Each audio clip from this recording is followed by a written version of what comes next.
Okay, this one is called Jumping Rabbit. If you look at the music here, we have a treble clef and 4/4, and that's the time signature, and it means we have 4 crochet notes in a bar or in a measure. We can see some quarter notes and half note. Yes, half note. And we have the red color notes with a C and blue color notes. Can you guess what note it is? Yes, that's F. And this is middle C and middle F. So make sure they are staying quite close together. So this C and this F. The finger is jumping from C and F. Before we play this, we can clap the rhythm together. While I play this one, you can clap the rhythm. Familiarize the tune by the ear and get the sense of the rhythm. Ready? I will count 4 beats in. 1, 2, 3, 4. 1, 2, 3.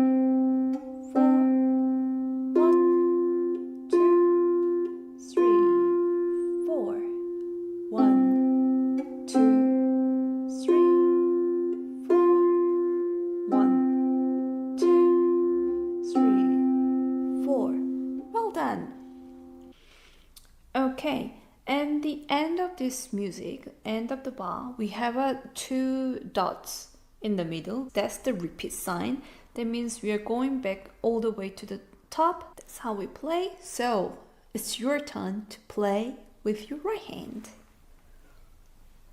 Place your finger on C, so make sure it's jump to the F string. Let's try in a slower speed. 1, 2, 3, 4.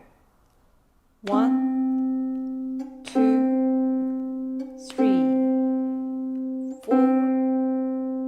1, 2, 3, 4.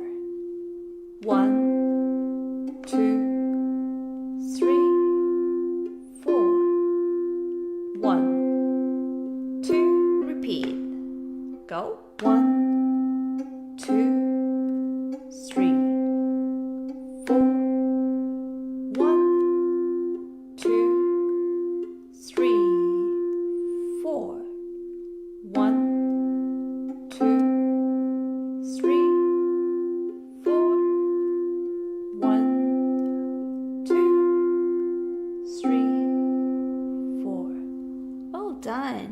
After you finish the performance, you can open both hands, and the left hand usually can muffle the string in the bottom, and the right hand can muffle in the middle range like this. Well done. Now shall we try with the left hand? Again on the C string. Ready? 1, 2, 3, 4. 1, 2, 3, 4. 1, 2. 1, 2, 3, 4. 1, 2, 3. Repeat. 1, 2, 3, 4. 1, 2, 1, 2, 3, 4. 1, 2, 3, 4. Good, well done. Now you can play this one in 1 octave higher, meaning you can start on the C, that is higher C, or you can start on the lower C if you have more strings underneath here. Once you get better with this playing, you can play a tiny bit faster and with the background music.